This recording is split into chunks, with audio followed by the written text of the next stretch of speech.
Some Sentences, 170 Sonnets by Gilchrist Haas. 7th Junana, Sonnets 103 through 119. Still a week. Art slows down or stops when life intervenes. It's the theme of this Junana 7.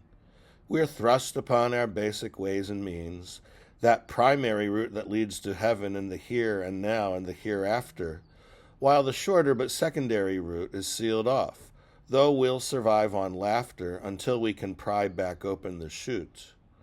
Which is to say, I've taken a week off due to my midlife orthodontic mess, a wire cutting into my upper cheek, which caused me to spit and grimace and cough. I don't do well with pain, I must confess. A week with no inspiration is still a week.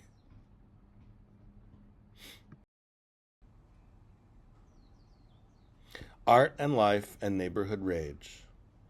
And life intervenes again and again. What fun is there in making loud noises on your crummy motorbike, young someone? Surely your world offers better choices than screeching down the block at 10:30, as if your sacred goal is to summon our neighborhood's general rage instincts, which, as adults, we sensibly suppress and joke on evolutionary links missing in some folks' DNA, we guess. In your defense, your bike may be your art. You fancy you're feeding our enjoyment through a jolt from the eardrum to the heart, re-instigating our sleep-deprived annoyment. Our meager nugget, or no one left for anyone. People have had enough of each other recently. I get this sense more and more. Socializing has become a bother, and there's no one left for anyone to adore. A great loss of respect and decency from our homes to the floor of the Senate.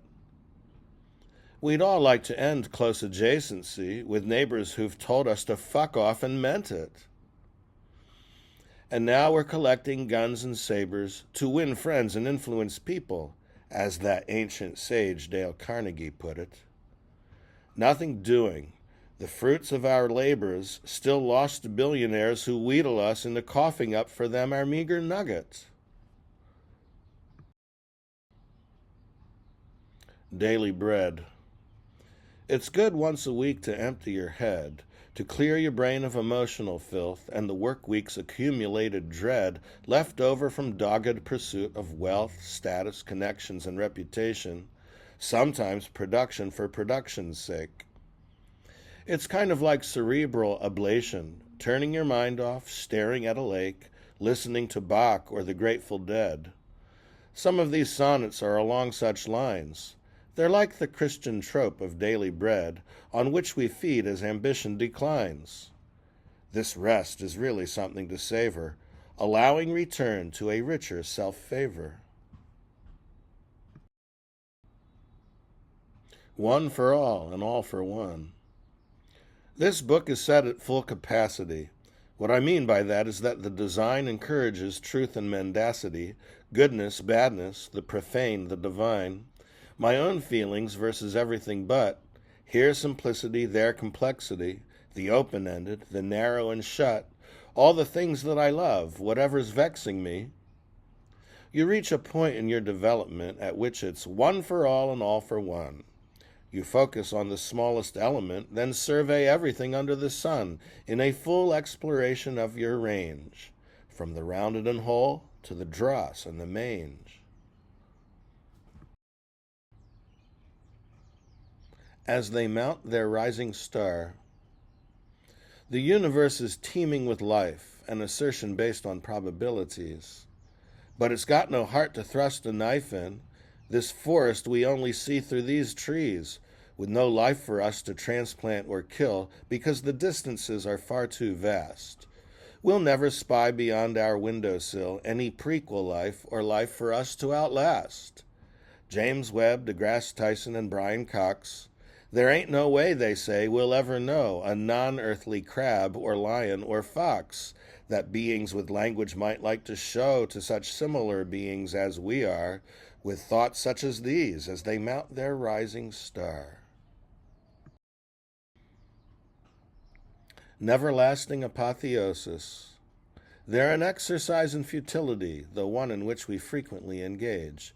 These questions with little utility that are old as life itself, though they never age. Is there a God? Are there others out there? Is evil necessary to the whole? Are there purposes here or anywhere? Beyond matter and space-time, are there nous and soul? The former independent of the brain, the latter pre-existing all that is? Such questions as preoccupy the sane and insane, from Roman patricians to Les Mis. We've pondered them since well before Gnosis. They never end in lasting apotheosis. State of the Union 26. Shall we owe some debt to stupidity, the sort of which might challenge Erasmus? Bigotry had mixed with cupidity in a trio of four-year miasmas. For Biden never escaped the shadow of his predecessor and nemesis, who left him with COVID hell to harrow. Apocalypse preceding Genesis that Trump, Murdoch, and company forestalled. The term of Trumpian recrudescence. We're hardly a third of the way through it. We're simply numb and no longer appalled by each new act of moral putrescence. If and when it will end, no one can intuit.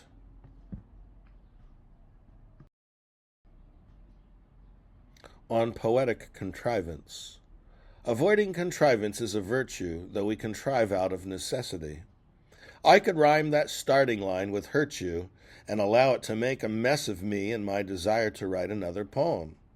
I could build on that first embarrassment a structure serving as a makeshift home to concenter a new arrondissement with its own holidays and local brogue, its landed gentry, its craftsmen, its poor, its libraries, its public skating rink, its kids who will go abroad or go rogue, its literature that may or may not endure. This poem is less contrived than you may think. Everybody knows this is nowhere, or kakistocratic prose. Everybody knows that this is nowhere, title of the classic Neil Young album. Israeli and U.S. bombs in the air. Though no one wants this war, we'll allow them to conduct themselves however they please, having learned squat from the last fiasco. The Epstein administration decrees that the Western world, from Perth to Glasgow, shall submit to regime change in Iran. All profit shall go to the billionaires, Vance spews forth with faux hillbilly elan, to fund their asses out of their sordid affairs. This'll take us nowhere, everyone knows. We'll chalk it up to our kakistocratic prose.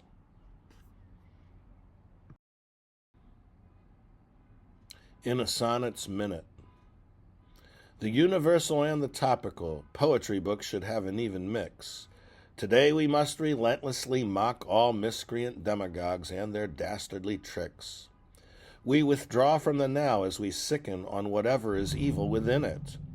Thus Blake turns to tigers, Plath to lichen, Rilke to sound delights in a Sonnets Minute. All the greatest poets have observed this, Goethe, Byron, Dickinson, Neruda, Verlaine, and Horace at their most nervous, and Wallace Stevens sailing down to Bermuda. We shuffle the dire refrains of the day with objects and thoughts that reward extended play. Dreams and prestidigitation. In dreams we can do the impossible, not in all of them, but in a number that end up resulting in a series, as in a string of interrelated action films, or, better yet, animes.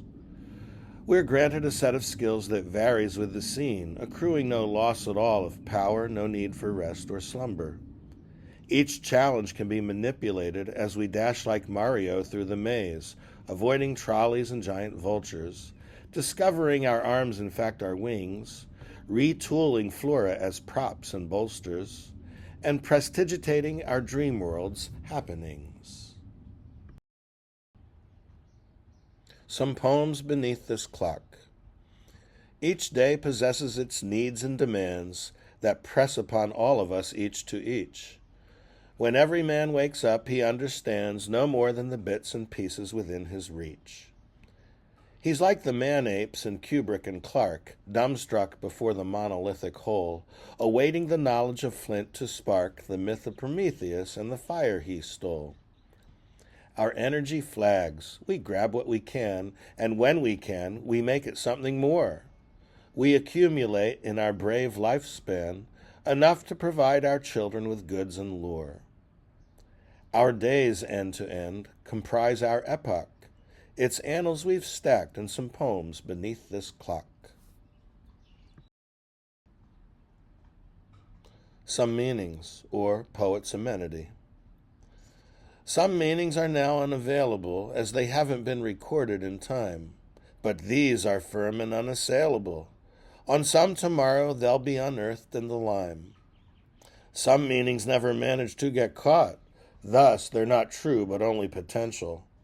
Some others with complications are fraught, like when they appear self-evidential, or when they slip in via déjà vu, in which case they frequently go ignored and unclaimed, though it doesn't matter who thunk them up first, or how or where or why they're stored. And that's how meanings partake of infinity. This secret is poets' lasting amenity. Reaction, walls, and borders. More advice for young people. I appreciate young folks who aspire to something bigger than lazy bias. Some adults think that escape from our mire is reaction, walls, and borders. My ass. I couldn't care less if you call me woke. At least that means I fucking ain't asleep, deluded, or brain dead. Nor will I choke on propaganda some decades and dollars deep. There's more to life than ideology, no matter what some tortured brains have said. And no confused epistemology can prove that your bias is or isn't your bread. Young chucks, get out there and do something big. You were born with promise. Don't retrench. Don't renege.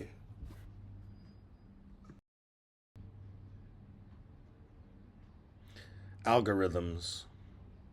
You can shove your algorithms up your... Okay, I won't say it, but god damn it, this feed is making my stomach flutter with images of a porno AI Hamlet. Did I say flutter? I meant to write puke. And fake nude Pee Wee Herman as the Dane. Something comes out of my mouth as a fluke, and Siri sends it floating down the cyber drain. Soon they're selling me recycled tampons and promising a date with Sheryl Crow, a skiing trip in remote Swiss cantons, with fake Elon claiming he wants to be my bro. What dangers lie in these algorithms? What gluts, depletions, and cyber cataclysms?